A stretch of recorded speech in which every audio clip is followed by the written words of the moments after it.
So hello guys, welcome back to my channel, and today I'll be performing performance task 3.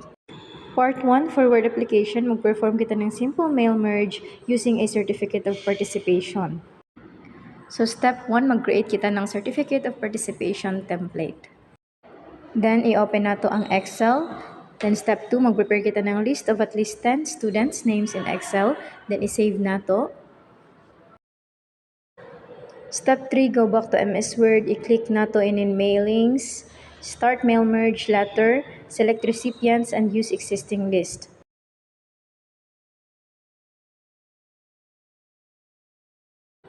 Then step 4, i-click nato ang insert merge field, then name, then preview results. So mao na siya, then i-finish and merge, then edit individual documents.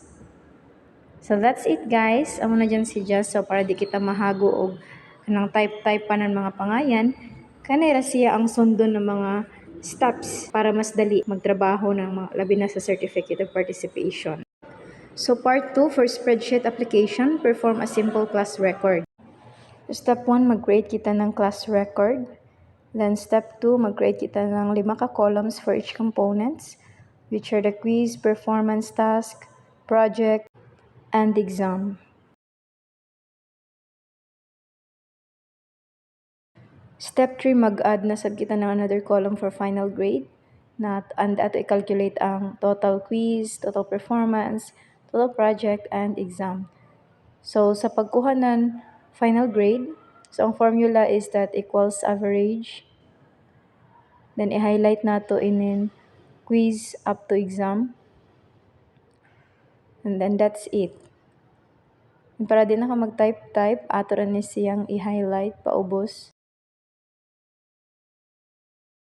Then sa step 4, mag-create kita ng another column para sa remarks. So ang EDIA formula is equals F. Then atong pasiliton nandira sa final grade. And then if greater than 75, pasabot, passed. And if below or less than 75, pasabot kay failed. Then ato na siyang i-enter, so makita na nato kung passed ba or failed ang isa ka student. Next sa part 3 for presentation application, mag-perform kita ng simple quiz B presentation. So step 1, mag-create kita ng question with choices. So mo dyan si Jang ato first slide. Mag-add ta ng shapes para sa choices. And then that's it. Then sa step 2, mag-create na sab kita ng another slide na may nakabutang na correct answer o another slide na pod sa step 3 na may nakabutang na sorry, wrong answer.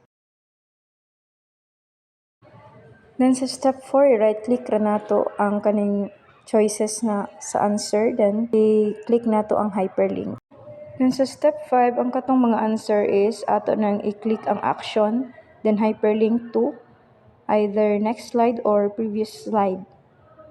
Para pagpindot nimo sa katong question with answers, pag mag-answer na ka mo, gawas din dito kung correct ba or wrong imo answer. Step 6, ato lang i-copy ang first slide ug insert nato after sa mga answers. Then sa step 7, i-click na tong slideshow para ma-check nato kung pagpislit ba nato sa atong answer is correct or wrong answer ba o kung mo back to choices.